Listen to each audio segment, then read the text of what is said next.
If the IgG don't fit, you must acquit. I feel it's important to talk about it more, and so that people can maybe understand more of what's happening, and how wrong it is. Because obviously I'm still hearing, people say they have his DNA. They have Bryan Kohberger's DNA. They have the IgG information. Well, they have some of it, and it's been under a protective order. We know this. What people are not understanding and wanting to really grasp and take hold of is that the DNA on the buccal swab, the little skin touch DNA, whatever it was, the only one, was put into an FBI CODIS to see if there was a match. It came back, no, negative.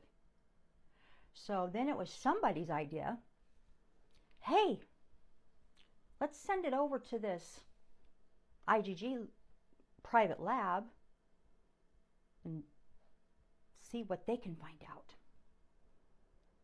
And don't bother paying attention to anybody that marked that box that they wanted to opt out to have police or investigators look at their DNA. Don't worry about that.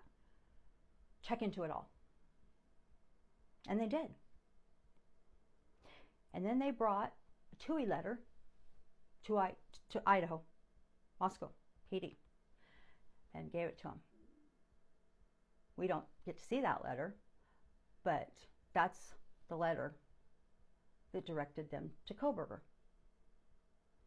Now we know they got this sample from Kohberger's father, right? And that was what matched the IgG. So that's how they got Kohberger's name, apparently. We still aren't allowed to see any of that work. And so therefore, they're saying, the state, well, you don't need to, because we have his DNA. When we arrested him, we swabbed his cheek, and it matched the buccal. Did it? Did it match your buccal? Because you won't show your work. So we don't even know how you even got to Kohberger. You won't let us see, because what they did was they started forming a family tree of Kohbergers. Well, how do we know that Mr. Kohberger, Bryan Kohberger, how do we know that there's not something in that family tree, say for example, an adoption, an affair? I know there's a lot of people out there that would not want anybody snooping around their DNA. I mean, could you imagine if you were adopted and they did an investigative genetic genealogy testing for a crime, and your family name came up, and because you fit the description of the witness and you drive the car that they were looking for, you must be the guy. That is a scary thought. I'm not saying Bryan's was adopted. I'm not saying any of that. But that's what I'm talking about, the problems that this can occur and have happen. What if nobody knows? What if nobody in that family has told that great-grandpa isn't really your great-grandpa, or your dad isn't really your dad? So I don't know why the defense, or the DA, is being so protective with this and wanting to keep it hidden because, you know, they asked for clarification on that. The defense did. They don't understand. Why are we protecting some things? Well, you need to get permission from the court in order to talk to some of these people. That's understandable. What if they've already talked to these people, though? What happens then? So this is a big deal. And the more I read into IGG and the problems that it has had happen in other cases, it is very serious that the defense is allowed to see how they used this unidentified DNA on the buckle. How did you get to our client? How did you get to Mr. Kohberger? Why can't you show it? We don't need to. We're not going to bring it into evidence. So you're going to confuse the hell out of the jury is what you're going to do. Because the jury pool, that group, is going to hear you guys say, we swabbed his cheek and it matched the DNA on the buckle. That's all they're going to hear. And then the defense has got to fight that with saying how they use this IGG, if they even can say that.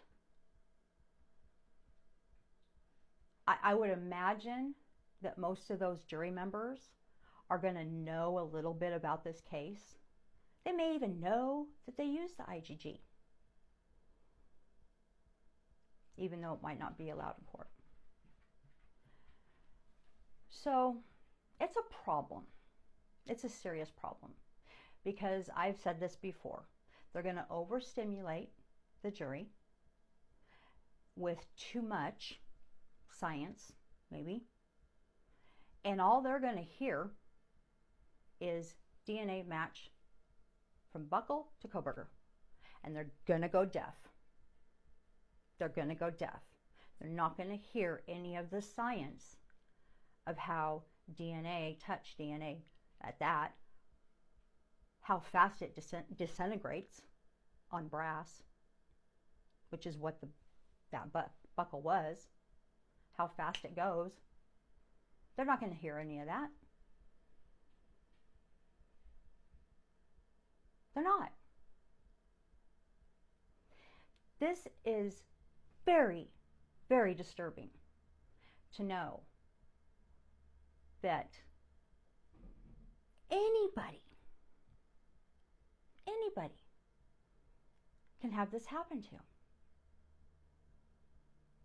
So I hope anybody out there that hasn't done a 23andMe or an Ancestry.com, that stuff, I hope you think twice before you do it. Because it's scary. I would never in a million years do one of those. I could care less what I am. But a lot of people, it's important to find out.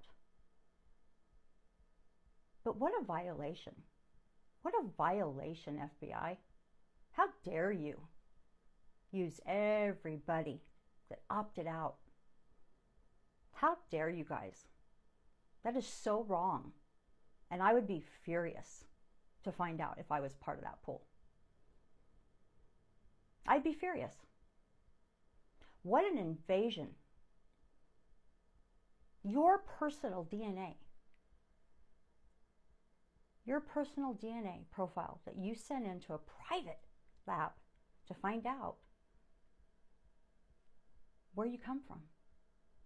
But yet, you find out you were part of the pool to find out if Bryan Kohberger was guilty. That would not set well. And I imagine it doesn't set well with a lot of people. That's why I'm pushing this out so much and talking about it. because it's for